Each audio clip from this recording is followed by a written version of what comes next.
Somebody I wrote said there are 4 levels of happiness. There's material pleasure, which is having a nice car, nice food, nice sex. There's comparative happiness, ego comparative happiness, which is about status, winning victories, making your mark in the world. There's generativity, the pleasure you get from giving back to the community. And 4th, there's transcendence, the joy you feel from being connected to unconditional love, truth, justice, and home. The first mountain is about 1 and 2. And there's nothing wrong with those things.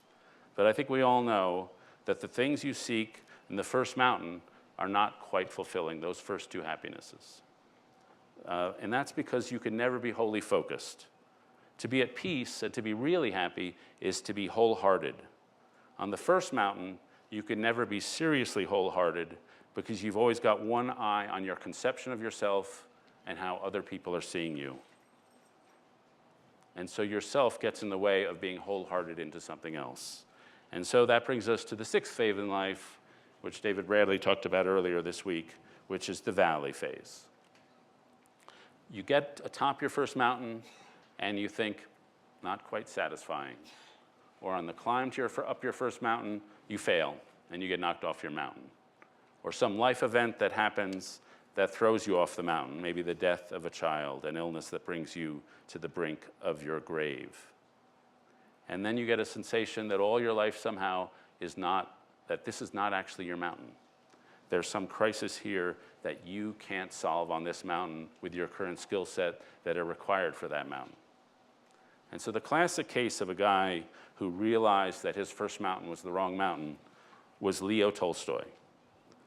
And it happened in him in midlife. But I want to emphasize when I talk about these phases, life can happen at any time. Some people hit their valley at 20 or at 70. For Tolstoy, it was about in his 30s.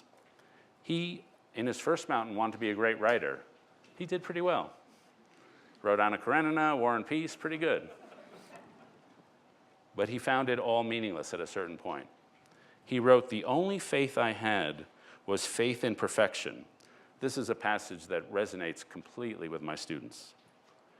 But I could not have said what perfection consisted of or what its purpose might be. I tried to achieve intellectual perfection. I studied everything I could, everything that life gave me a chance to study. I tried to perfect my will and set up rules for myself that I endeavored to follow.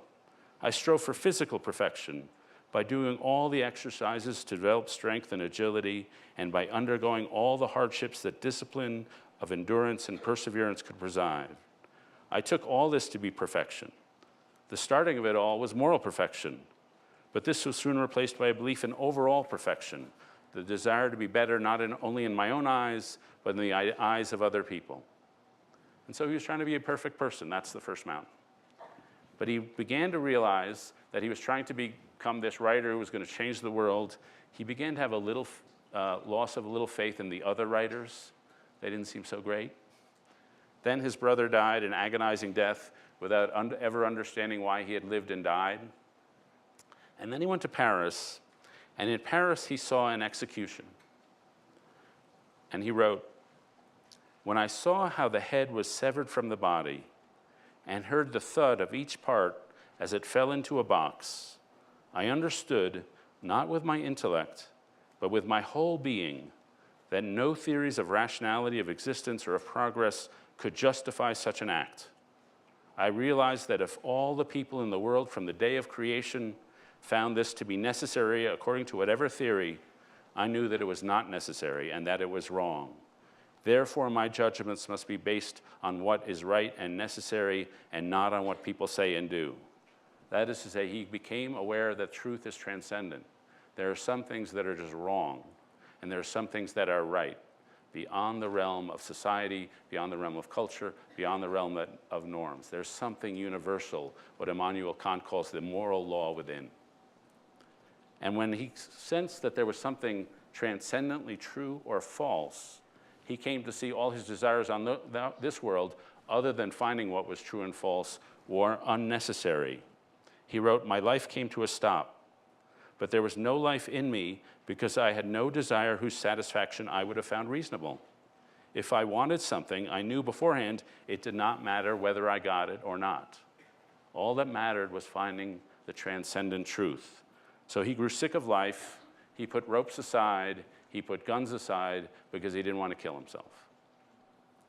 And as he thought about it, he realized that the rational knowledge that he had built up all his life, the goal of worldly perfection that he had built up all his life, was not the right goal.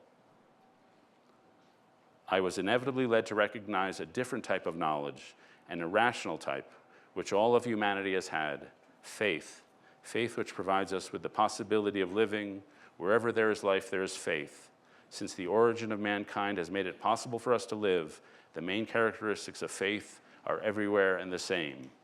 So he found a new set of desires to lead a simple life, to go down into himself, and he found a faith, the Christian faith. So he went down into his valley. And the paradox of the valley is you see more from the bottom of the valley than you do from the top. Paul Tillich, the 1950s theologian, said when you're in those moments of suffering, when you're down in your valley, you're reintroduced to yourself and you're reminded you're not who you thought you were. What moments of suffering does is they carve what Tillich called a hole in what you thought was the basement of your soul. And they reveal a cavity below, and they reveal a cavity below that. So in those moments of suffering, I don't know if I'm sure we've all had them, we've all felt them. You see that there are pieces of yourself further down than you knew existed. And then the next thought that comes to you is, well, how can I fill those pieces? I'm a deeper person than I ever thought I was. How can I get the joy that will satisfy the inner pieces? And that's basically what Tolstoy had. He was living in this world. He became aware of a transcendence. He became aware of a hunger which was not a material hunger or even a heart hunger, but which was soul hunger. And he then said, how can I find that kind of pleasure that will fill that piece of myself?